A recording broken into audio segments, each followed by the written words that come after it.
Vivienne Westwood, un nom qui claque comme une gifle. Une créatrice qui n'a jamais demandé la permission, qui a transformé la mode en arme de rébellion. Pas de muse, pas de modèle, rebelle jusqu'à la moelle. Elle n'a jamais suivi la mode. Elle l'a pliée, tordue, ridiculisée, puis retournée contre elle-même. Du tartan punk au corset exhibé, les slogans trash au clin d'œil royaux, tout chez elle respirait la subversion. Même ses robes criaient quelque chose. C'est elle qui a donné un visage au punk, alors que l'Angleterre tremblait sous les crises. Elle a habillé les Sex Pistols et a mis une énorme claque au bon goût britannique. Mais derrière les épingles à nourrice et les cheveux orange fluo, il y avait une femme érudite, obsédée par l'histoire, la politique et la culture. Une intellect sous une couverture d'anarchiste. Comme une ancienne prof des écoles, a-t-elle renversé la mode anglaise? Comment a-t-elle transformé chaos, outrage et ironie en esthétique mondiale? Et surtout, comment a-t-elle gardé jusqu'à la fin cette rage de dire non, même en étant faite d'âme par la reine? Yo, c'est Chris Emerson et aujourd'hui on va retracer le parcours explosif de Vivienne Westwood. Des frites crades, du King Roads, jusqu'au podium le plus prestigieux. Donc, attachez vos ceintures, ici la couture se mélange à la révolte. Voici l'histoire de Vivienne Westwood.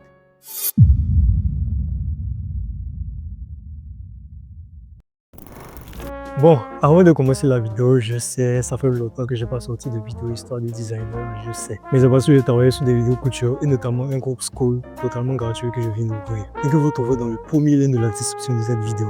C'est une communauté school totalement gratuite où j'apprends à faire ce que je fais, à faire de la couture et à faire ce que les créateurs font, la couture. Donc, premier lien en description, communauté school complètement gratuite. Et let's go pour la vidéo. Ah, et aussi, j'ai sorti une première vidéo couture et je compte en faire plusieurs d'ailleurs, donc n'hésitez pas à la voir. Voilà, c'est tout ce que j'avais à dire. Bon visionnage.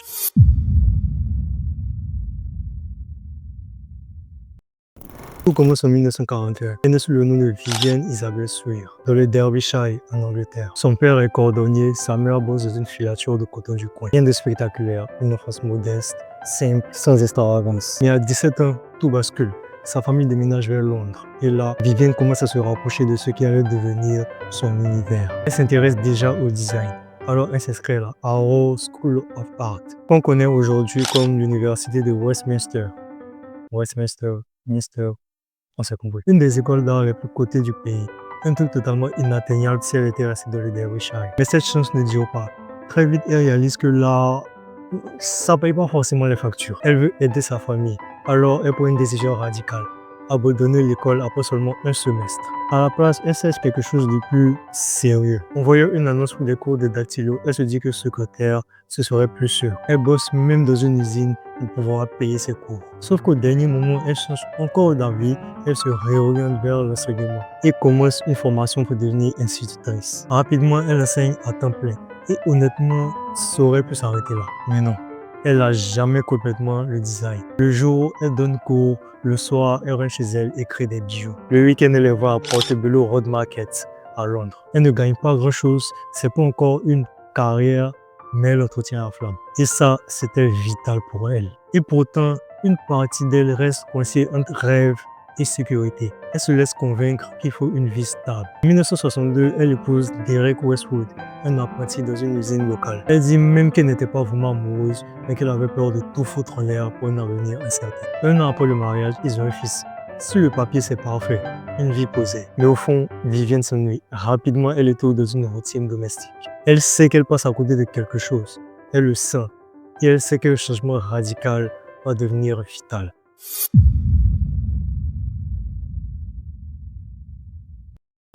La vie de Vivienne Westwood a basculé le jour où son frère Gordon Sweer lui présente l'un de ses amis, un certain Malcolm McLaren. Et là, tout change. Malcolm, c'est exactement ce que Vivienne voulait être à ce moment-là. Il étudie l'art à Londres, bosse dans une boutique de fringues punk appelée Paradise Garage et respire le rock'n'roll par tous les pores. Ouais, c'est cliché peut-être, mais c'est vrai. Un pur esprit libre.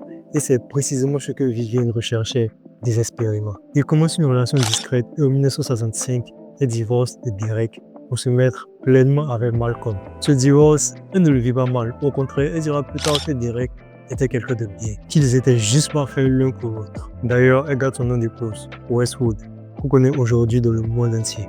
Mais à ce moment-là, elle ne sait pas encore qu'elle vient de poser le pied sur une trajectoire complètement folle. Elle continue d'enseigner, mais Malcolm lui apporte ce truc qui lui manquait. L'énergie, la folie créative, l'adrénaline. Ce qu'elle ne sait pas encore, c'est que ce qu'ils sont en train de créer, c'est bien plus qu'un couple. C'est un duo qui va redéfinir la mode. En 1971, Malcolm et son pote Patrick Kazin reprennent Paradise Garage. Premier move, ils changent le nom. Fini Paradise Garage, bienvenue à Let's Rock. Ouais, l'accent. Le récit est clair, parler directement aux Teddy Boys. Cette jeunesse britannique complètement absorbée par le rock'n'roll des années 50. Et les Teddy Boys, c'est pas qu'une bande de fans de musique, c'est une vraie sous-culture, avec ses propres codes. Veste longue à revers satiné, pantalon étroit, chaussures massives, jupe crayon, cuir, couleur sombre. Et des coupes de cheveux, disons, très particulières. Le look était crucial, et Malcolm voulait être le porte-étendard. Mais c'est Vivienne qui donne forme à tout ça. C'est elle qui fabriquait les fringues du shop. Sa toute première immersion réelle dans le design. Elle créait surtout des t-shirts graphiques, mais pas des t-shirts banals. Non. Des visuels provocateurs, limite censurables, que le prophète d'ailleurs n'est pas montré ici. Et elle ne le faisait pas juste pour choquer.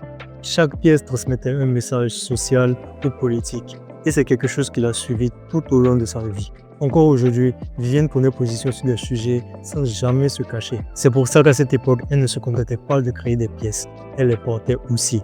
Elle vivait ce qu'elle créait. Et c'est là qu'elle opère un changement radical de look. Elle coupe ses cheveux, les décolore. Elle s'affirme, elle sort du cadre et elle prend une décision cruciale. Elle quitte l'enseignement. Fini la vie sécurisée. Elle avait toujours eu peur que l'art ne lui permette pas de vivre. Mais maintenant, elle est prête à prendre ce risque. Elle devient officiellement designer à plein temps. Et rapidement, elle élargit ses créations. Vestes, robes, chaussures, tout ça imprégné de l'esprit punk brut. Mais à mesure qu'elle prend conscience, elle commence à remettre en question l'image de leur boutique. Le style Teddy Boys les a mis sur la carte. Mais Vivienne sent que ça ne va pas durer. Et surtout, elle n'adhère pas du tout. Pour elle, se rebeller, ok, mais pas juste pour faire genre, il faut une raison. Les Teddy Boys, eux, étaient dans la posture. Elle voulait du fond. Alors en 1973, avec Malcolm, ils rebaptisent la boutique. Too Fast to Live, Too Young to Die. Bon, on va pas se mentir, c'est un peu long. Alors, un an plus tard, ils simplifient. Le magazine s'appelle désormais Sex.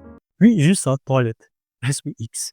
Brutal, provoque et ultra efficace. Le nom choque, dérange, interpelle et ça attire. C'est du marketing pur. Et Vivienne comprend parfaitement comment jouer avec ça. Dans ses créations, c'est couture brute, tissu usé, graphisme violent, couture visible. Même les plus extrêmes des Teddy Boys reculaient parfois. Et c'est là que Vivienne a commencé à se construire un culte. Un secte d'adeptes de la première heure, fan de rock cradingue et de look dérangeant. Elle crée en pensant à une seule chose. Si j'étais au cœur d'un concert de rock là tout de suite, qu'est-ce que je verrais sur les gens? Et à partir de cette vision, elle conçoit les pièces et les donne vie. C'est une méthode que beaucoup de jeunes créateurs devraient méditer. Oui, il faut créer ce qu'on aime. Mais il faut aussi savoir où est-ce qu'on veut que ce soit porté. Dans quel contexte, quel lieu, quelle ambiance. Est-ce qu'on porte au boulot, en match, en club, à l'école? Si tu as un visuel de malade, mais que tu n'as aucune idée de où, quand ou pourquoi quelqu'un le porterait, ça ne marchera pas. Oui, Vivienne, elle a pigé ça très tôt. Elle a su réduire son audience à un cercle très précis. Identifier ce qui l'attirait réellement et à faire une base solide. Résultat, Sex devient l'une des boutiques les plus populaires de tout le Royaume-Uni. Des passionnés de rock'n'roll traversent le pays pour y aller. Et parmi eux, il y a des visages qui deviendront bientôt des légendes.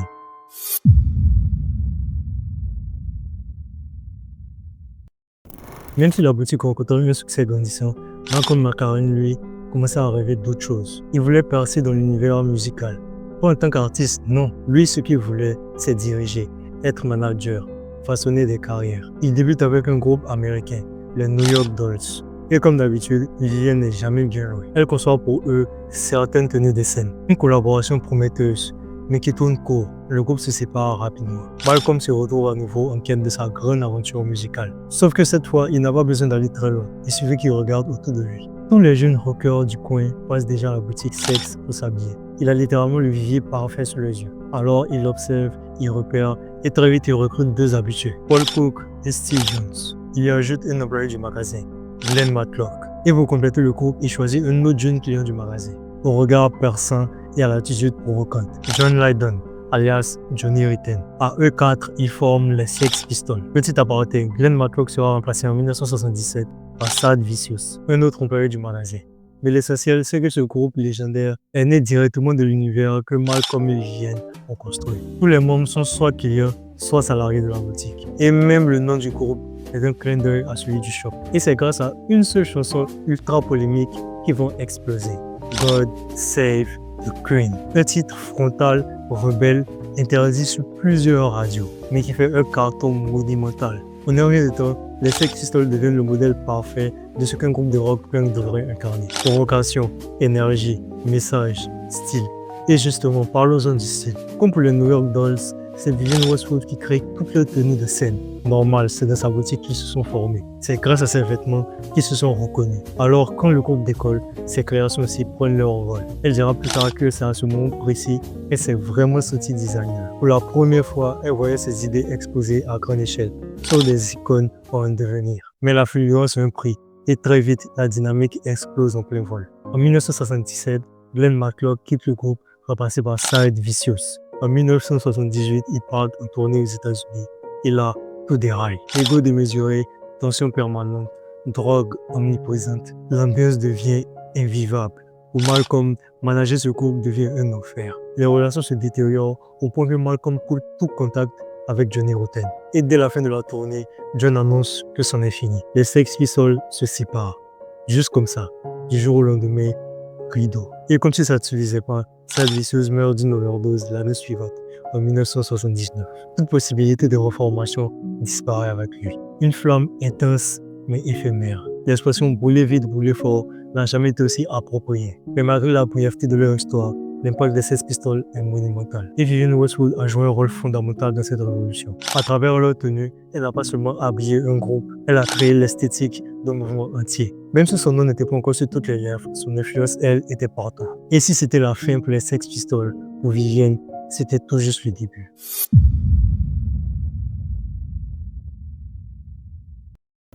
Avant la séparation des Sex Pistols, Vivienne Westwood se retrouve à un tournant décisif.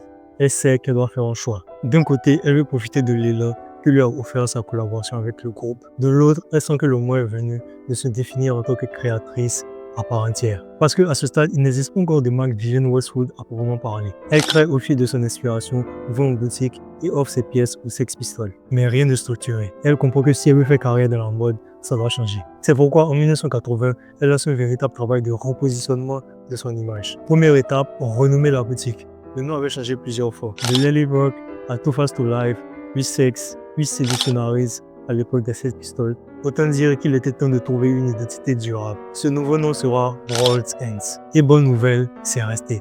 Plus de 40 ans plus tard, la boutique porte encore le nom. Ce changement de nom s'accompagne d'une nouvelle direction artistique. La façade est repensée. L'enseigne affiche une horloge à 13 heures. Plein d'œil à l'imaginaire décalé qui caractérise Vivienne. Et très vite, World's Ends devient une adresse culte dans le paysage de la mode. C'est dans ce contexte qu'elle se prépare à présenter son tout premier défilé en 1981 à la Fashion Week de Londres. Le thème, pirate. À première vue, ça peut sembler étrange, mais en regardant de plus près, c'est un choix qui peut sembler cohérent. Vivienne aurait pu continuer dans l'esthétique punk, du noir, du cuir, des coupes serrées, mais elle sait que ça renfermerait dans une image. Elle prend donc une esthétique en contre-courant. Des silhouettes larges, des couleurs éclatantes, des imprimés osés. Le thème des pirates, au fond, n'est pas anodin, car avant tout, Vivienne a toujours eu une sensibilité très forte pour le costume de scène. C'est son expérience dans l'univers du spectacle avec les Sex Pistols et les New York Dolls qui nourrit ce goût du déguisement, du personnage, de la narration textile. C'est là que naît l'idée de créer une collection à thème. Et ça fonctionne. Le défilé pirate ne passe pas inaperçu. Visuellement, c'est audacieux, théâtral. On a presque l'impression de voir des acteurs défiler plutôt que des mannequins. Mais au-delà du concept, les pièces sont solides. Les coupes sont réfléchies, les choix de tissus sont forts et certaines créations comme les fameuses bottes de pirates deviennent instantanément des icônes de la mode. C'est ce moment-là qui fait vraiment basculer Vivienne dans une nouvelle dimension. Elle entre dans la cour des camps et le succès est tel qu'elle ouvre une deuxième boutique baptisée Nostalgia of Math. Mais comme souvent dans les trajectoires fulgurantes, le succès amène aussi des tensions. Il faut savoir que les premières collections post-Sex Pistols sont encore co-signées avec Malcolm McLaren. Vivienne s'occupe de la création, mais lui reste impliqué dans la direction artistique, la stratégie, l'image. Sauf que très vite, un déséquilibre s'installe. C'est Vivienne qui attire toute l'attention, la presse, les critiques, le public. Tous les regards se tournent vers elle, et d'après ses propres mots, Malcolm n'a pas supporté. Il lui répétait qu'elle n'était qu'une couturière qu'elle ne serait rien sans lui. Ces remarques blessantes répétées vont finir par tout fissurer. En 1983, après leur collection automne-hiver intitulée Reach, leur collaboration prend officiellement fin, sur le plan professionnel comme sur le plan personnel. Une rupture douloureuse après presque 20 ans passés ensemble. Mais ironie du sort, c'est justement à ce moment-là que la carrière de Vivienne explose. La collection Reach, justement, portait bien son nom. Inspirée de l'univers des sorcières, elle se distingue surtout par une collaboration inédite avec l'artiste Case Haring, une figure majeure de l'art contemporain new-yorkais. Cette association en mode et art urbain crée un vrai événement. Mais le moment décisif, c'est comme Madonna, l'icône pop de l'époque, est photographiée portant l'une des pièces de la collection. D'un coup, Vivienne Westwood sort du sec mode pour entrer dans la culture populaire mondiale. Elle n'est plus simplement une créatrice subversive, elle devient une référence. Et tout ça, elle le fait seule, libérée de l'ombre de Malcolm McLaren.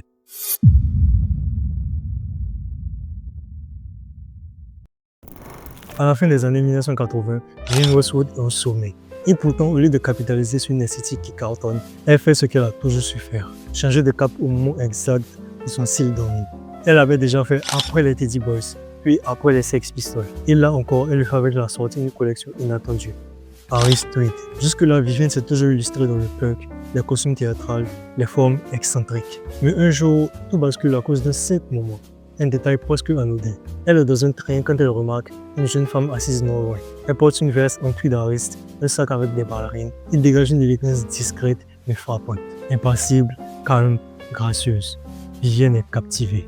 Et ce n'est pas rien. Surtout d'Harris, il a connu un âge d'or au début des années 1900, grâce à sa qualité exceptionnelle. Tellement que dès 1909, on crée la Harry Street Authority pour protéger son authenticité. D'ailleurs, pour être considéré comme véritable Harry Street, il faut qu'il soit entièrement fabriqué à la main chez les habitants des Hébrides extérieurs, un archipel au large de l'Écosse, à partir de laine vierge teinte, filée et finie sur place. C'est une définition ultra précise mais nécessaire parce que le tissu a été énormément copié. Pour le reconnaître, rien de plus simple. Il suffit de chercher le symbole du globe apposé par la Harry Street Authority.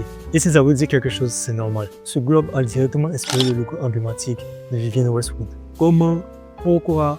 En effet, ce qui fascine Vivienne dans cette jeune femme du train, c'est sa sérénité. Son look, tout en sobriété, dégage une forme d'élégance intemporelle, totalement à l'opposé des exubérances du punk. Et elle se dit, pourquoi ne pas réinterpréter cette esthétique classique et la faire revenir sur le devant de la scène. C'est ainsi qu'elle décide de construire une collection entière autour du Harry Street, à une époque où ce t-shirt était presque tombé dans l'oubli. Elle veut le réanimer, le rendre désirable. Et vu son influence dans la mode, la Harry Street Authority saute sur l'occasion. D'ailleurs, pour la remercier, il lui donne l'autorisation d'adapter le logo historique. Vivienne le modifie subtilement. Elle conserve le globe d'origine, mais y ajoute un anneau autour, inspiré des anneaux de Saturne. Le résultat, c'est le logo hybride qu'on connaît aujourd'hui. Un symbole qui marie tradition et modernité. Le globe pour le savoir-faire artisanal, les anneaux pour une vision tournée vers le futur. Ce logo, Vivienne Westwood l'intègre pour la première fois à la collection Harry Street en 1987. Et depuis, il est devenu l'un des signes distinctifs de sa marque. Aujourd'hui, il suffit juste de l'apercevoir pour penser à elle. Mais ce que peu de gens savent, c'est l'histoire qui se cache derrière son dessin. Quand on regarde l'ensemble des années 1980 de la carrière de Vivienne Westwood, on se rend compte à quel point cette décennie était décisive. Son tout premier défilé, sa séparation définitive avec Malcolm McLaren, des silhouettes cultes comme la mini-jupe craignée et bien sûr la naissance de son logo Orb. Une période de transformation intense. Mais ce qu'elle ne sait pas encore, c'est que les années 90 vont être encore plus chaotiques.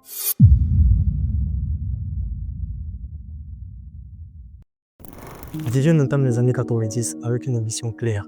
Conquérir définitivement l'industrie de la mode.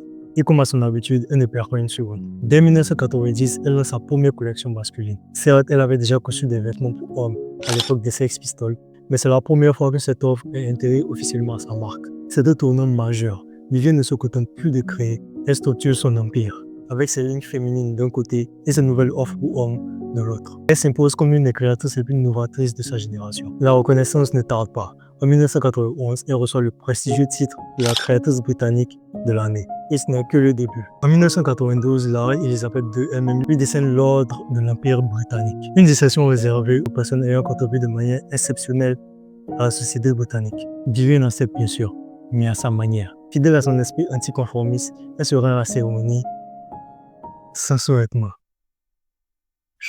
Sans survêtement. Dans une tenue qui laisse peu de place au doute. Et si nous le savons, c'est parce que les paparazzi ont immortalisé la scène. Ce qui aurait pu passer inaperçu devient un scandale médiatique. Les critiques fusent. On l'accuse d'avoir manqué de respect à la monarchie. On ressort son passé punk et son lien lié avec les Sex Pistols, notamment avec la chanson God Save Ukraine, un titre qui était littéralement un diss track contre la souveraine. Pourtant, selon certaines sources, la reine elle-même n'aurait pas été choquée, trouvant même l'incident plutôt amusant. Et preuve qu'elle ne lui en a pas tenu rigueur, la reine l'annoblera officiellement en 2006, faisant de Vivienne une dame de l'Empire britannique, l'équivalent féminin de chevalier. Autrement dit, Vivienne a réussi l'impossible, conserver son esprit rebelle, tout en étant décorée par la couronne. Un équilibre rare qu'elle semble être la seule à pouvoir tenir. 1993 est une autre année charnière, et elle démarre avec le mariage de Vivienne avec Andreas Kronthaler. Voilà. À ce moment-là, Andreas est encore dans l'ombre. Assistant styliste, discret, mais déjà profondément impliqué dans le processus créatif. Peu à peu, il va devenir une figure centrale de la maison. Il prendra la tête de la ligne demi-couture, initialement appelée Gold Label, avant d'être rebaptisé Andreas Kronthaler pour Vivienne Westwood. Lui, si vous avez déjà vu ce nom sur une étiquette, c'est bien lui, son mari. Mais 1993 restera marqué dans les mémoires grâce à un moment culte du monde des défilés. Vivienne invite Naomi Campbell, au sommet de sa carrière, à défiler pour sa collection automne-hiver. Tous les projecteurs sont braqués sur elle, mais en plein milieu du podium, elle chute. Au départ, on incrimine les immenses talons qu'elle porte, mais selon Naomi elle-même, le vrai problème vient de ses collants, en caoutchouc. Lorsqu'elle marche, le frottement entre ses jambes bloque le mouvement. Elle rate un pas et tombe. Au lieu de paniquer, elle éclate de rire, se relève avec grâce et continue le défilé. Une chute transformée en triomphe. Les images de Naomi assise au sol souriante deviennent instantanément virales. Encore aujourd'hui, ce moment reste l'un des plus iconiques de l'histoire de la mode. L'année suivante, Vivienne est récidive, avec une autre figure incontournable, Kate Moss. Pour ce défilé, elle décide de la faire apparaître torse nu, coiffée et maquillée comme Marie-Antoinette en train de manger une glace sur le podium. Un geste qui choque bien sûr, mais qui n'est pas gratuit. Marie-Antoinette, dernière reine de France avant la Révolution, symbolise la décadence de l'élite. En habillant Kate Moss de cette manière, Vivienne adresse une critique ironique à la royauté européenne cette fois, dans une mise en scène aussi grotesque que puissante. Et ce qui rend ce moment encore plus fort, c'est que Vivienne aurait pu profiter de la présence de Kate Moss pour faire briller sa collection. Au lieu de ça, elle s'en est servie pour envoyer un message politique. Ce n'est pas la première fois qu'elle le fait, mais c'est sans doute l'un des exemples les plus audacieux de son engagement. Parce que oui, les gens aiment ses vêtements, mais ce qu'ils aiment encore plus, c'est Vivienne elle-même, sa liberté, son culot, son indépendance d'esprit. Et c'est exactement pour ça qu'elle était encore aussi influente aujourd'hui qu'à l'époque.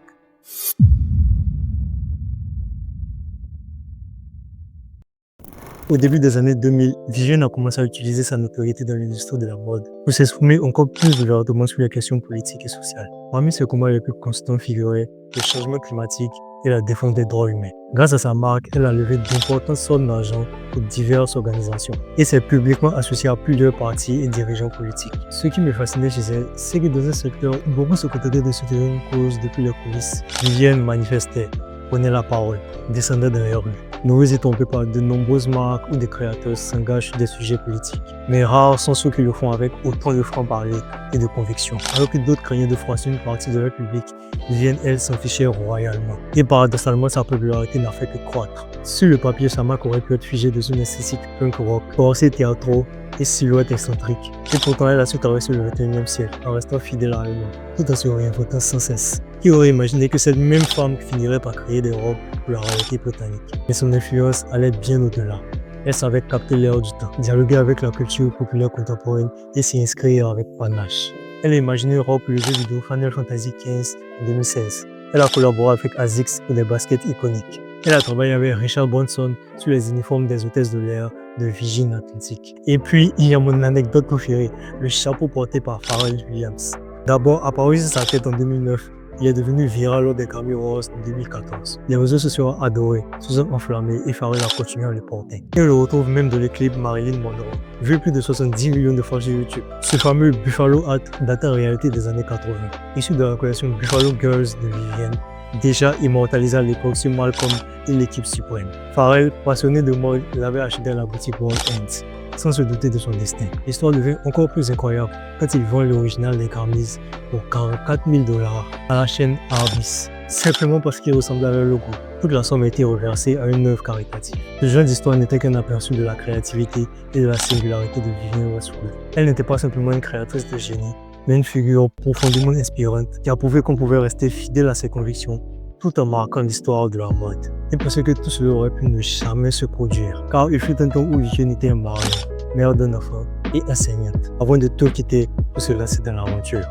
Vivienne Westwood nous a quitté le 29 décembre 2022 à l'âge de 81 ans, mais son héritage, lui, reste bien vivant. Elle entre définitivement dans l'histoire comme l'une des créatrices les plus audacieuses et les plus innovantes de tous les temps.